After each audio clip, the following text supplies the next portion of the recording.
සාමාන්‍යයෙන් අපි ප්‍රදේශී අපි සමාජයට අන්‍යාගමික දෙමාපියන් ලැබෙන්නේ සමාජයට අපේ එහෙම අපි ගිය ජීවිතේ අපේ තුල ශ්‍රද්ධාව දුර්වලතාවය නිසා. ඒ වෙනස දැන් අපේ අම්මා කතෝලික. ඒ සනද කියනකො අම්මා කතෝලික තමයි. ඉතින් හැබැයි මාව පොඩි කාලේ ඉඳන් මේ දහම් පාසලට යොමු කරලා හැමදේම කළේ අම්මා තමයි. ඉතින් ඊට පස්සේ මාත් එක්කම ධර්ම දේශනා අහන්නත් එනවා. ඊපස්සේ දැන් හුඟක් මේ ධර්මයේ ඒ පැත්ත ඉගෙන ගැනීමේ අංශයට යොමු වෙලා තියෙනවා. ඉතින් අම්මම කියන ඔබ වහන්සේගේ ධර්ම දේශනාවට වැඩිය දා හිත හුඟක් මේ ශ්‍රද්ධාවට හැරුණා කියන්නේ. ඉතින් දැන් අම්මට ගැටලුවක් තියෙනවා. දැන් එහෙම අම්මා කතෝලික වෙලා මම බෞද්ධ වුණේ මොකක් හරි කියන කුසලයක් තිබිලාද දැන් එහෙම දැන් මේ මාර්ගයට පිවිසෙන්න යම් කිසි උපදේශයක් මෙහෙමයි මාත් දැන් මහත්ය මේ ජීවිතේ ශ්‍රද්ධාවෙන් බැහැර වුණොත් තේරෙනවද? මහත්ය අනිවාර්යයෙන්ම ඊළඟ ජීවිතේ මේ අබෞද්ධයෙක් කියලා ඉපදෙන්නේ. තේරෙන්නේ? දැන් මේ බෞද්ධ ජනගහනේ ලෝකේ අඩු වෙනවනේ.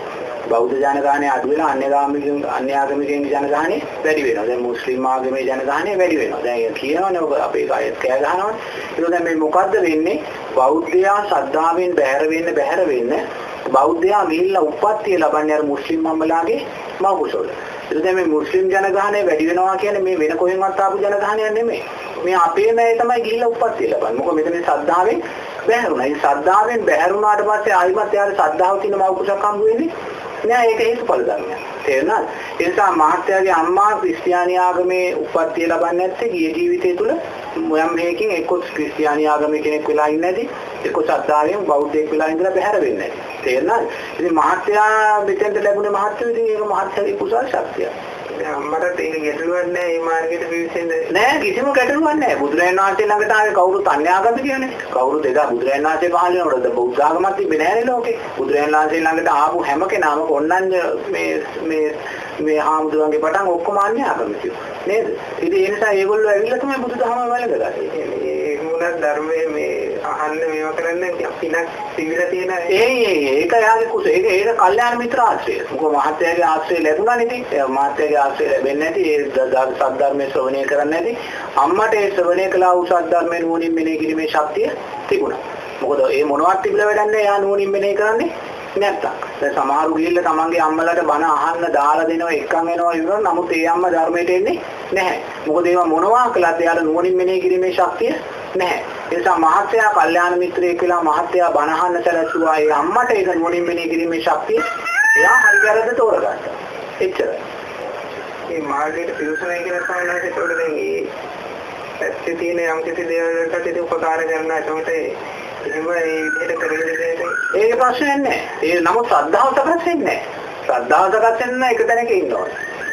ඒක ස්වාමීන් වහන්සේ කෙනෙක් ඉන්නවා. උනාසේ කැලේ ඈත කුටියක භාවනා කරන ස්වාමීන් වහන්සේ කෙනෙක්. නමුත් උන්වහන්සේ පැවිදි වෙන්නේ ඉස්සෙල්ලා ක්‍රිස්තියානි. නමුත් උන්වහන්සේ කුටියේ උන්වහන්සේ කන්නේ මවුතුමියගේ ෆොටෝ එකක් තියාගෙන ඉන්නවා.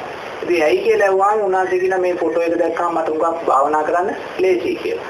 ඒ කියන්නේ ශ්‍රද්ධාව සකස් වෙලාද? නැහැ. නමුත් ඒ සම්මා දිට්ඨියෙන් තොරව වුණාද සම්මා සතිය සොයනවා. ඒ කියන්නේ දෙවියන් කෙරේ ශ්‍රද්ධාව සකස් කරගෙන නැහැ. අපි දෙවියන්ගේ රූප තියලා ඉන්නේ සමහර බෞද්ධයෝ වඩා සෝකමයි ශ්‍රද්ධාව දුර වෙනවා. දෙවියන්ට පින් දෙන්න කියලා බුදුරජාණන් වහන්සේ කියන රූප තියාගෙන පූජා තියන බුදුරජාණන් වහන්සේ අපිට අනුමත කරන්නේ නැහැ. බුදුරජාණන් වහන්සේ කියන්නේ දෙවියන්ට පින් දෙන්න. දෙවියන්ට පින් දීමේ කිසිම බාධාවක් බුදුදහමේ තුල නැහැ. නම් වශයෙන් නෙවෙයි ඒ ආකාශත්තායි මොමද ඒක බුදුරජාණන් කියන සක්‍රියා ඉන්නවා සතරවරන් දේවරු ඉන්නවා ඒගොල්ලන්ට පින් දුන්නයි කියන කාරණේ ගැටුවන්නේ නම කියලා.